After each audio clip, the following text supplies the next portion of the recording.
A gente volta a falar ao vivo agora com a Dayana Brocardo, que está em frente à Central de Plantão Policial de Balneário Camboriú e tem as novidades da investigação deste caso que foram divulgadas pela polícia, né, Dayana?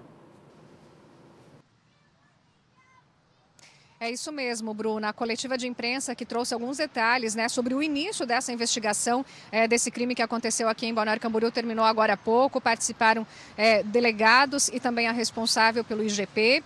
Logo cedo nós estivemos também no escritório dos advogados que vão fazer a defesa do Paulo. Nós conversamos com eles a respeito de alguns detalhes, né?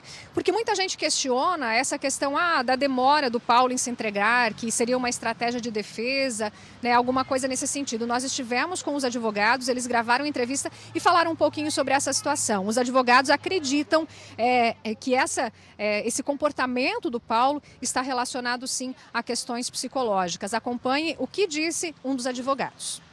Ao nos depararmos com ele ontem na delegacia, uma pessoa visivelmente debilitada, física e psicologicamente, ao ponto que decidimos que não abordaríamos em relação ao tema, à matéria, o que estava acontecendo, como é que se desencadeou o fato. Estamos dizendo que não era interessante fazer esse pagamento da fiança, até porque o judiciário certamente decretaria uma prisão preventiva. No boletim de ocorrência, a narrativa em relação ao homicídio foi desencadeado no dia 28/3. Não estaria, neste momento, ele em flagrante delito em relação ao homicídio, e sim somente em relação à ocultação do cadáver. Isso, o advogado explica um pouquinho aquela questão que a gente já falou, né?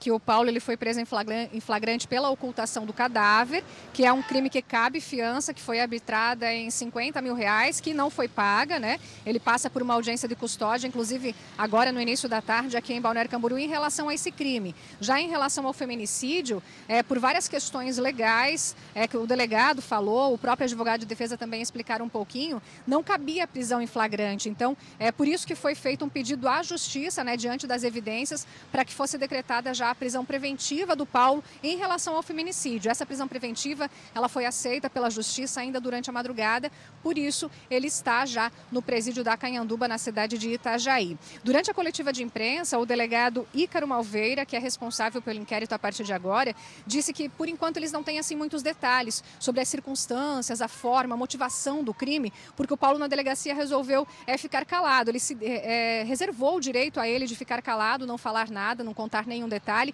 Ele também não conversou com os advogados ainda, conforme o que eles nos repassaram, né? Mas a Polícia Civil acredita que o crime não tenha relação com questões psicológicas, com surtos, né? Como ele havia alegado inicialmente. O delegado, inclusive, falou sobre isso na entrevista. Acompanhe.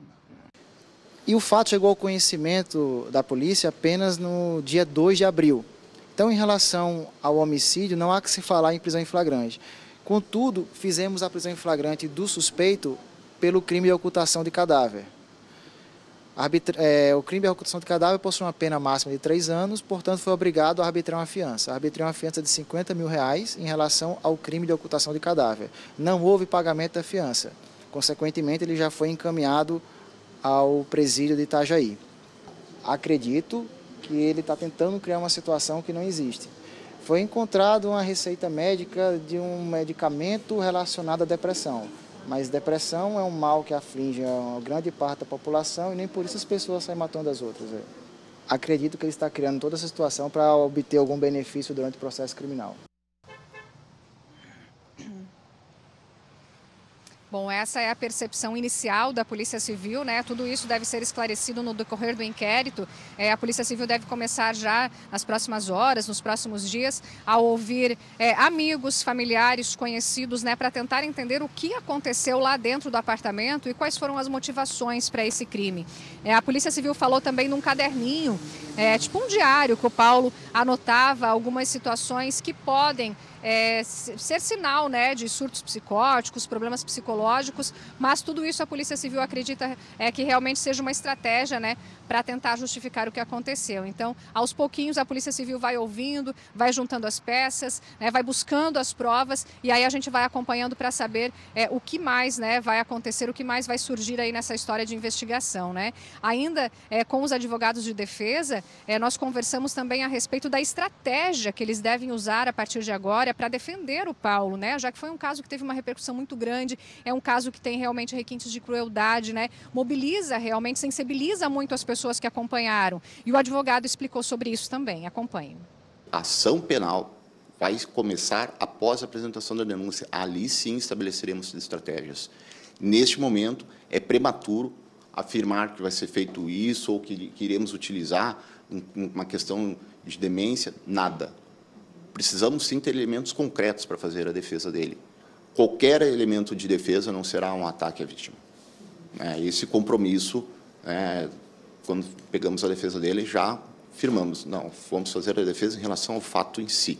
Não promoveremos nada em relação à vítima. Preservaremos a imagem dela.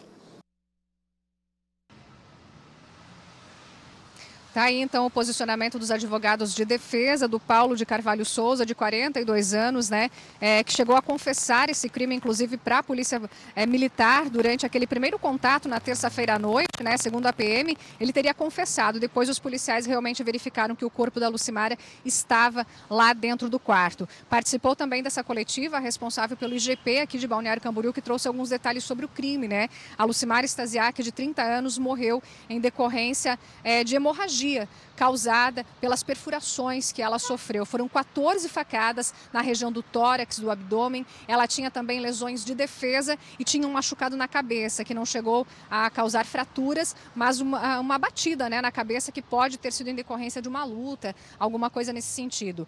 O Instituto Geral de Perícias hoje volta até o apartamento para continuar a fazer o trabalho de investigação da cena do crime, coletar também as provas necessárias. E segundo o que também a responsável pelo IGP falou, havia muitos materiais de limpeza, gelo, né, que foi aquela suspeita inicial que fez com que os vizinhos chamassem a polícia até o apartamento. Havia muito gelo, muitos produtos de limpeza, justamente para disfarçar o odor, né, do corpo que já estava ali há 6 dias. Né? Todos esses detalhes vão ser juntados agora ao inquérito e com certeza a gente segue acompanhando o desdobramento dessa história. Voltamos com vocês aí no estúdio do Balanço Geral. Obrigada, Dayana, pelas informações. A Dayana, que é a nossa equipe direto de Balneário Camboriú, falando ao vivo lá da frente da Central de Plantão Policial, onde aconteceu hoje, então, a primeira entrevista coletiva aí para mostrar alguns dos detalhes da situação e da investigação que agora deve seguir.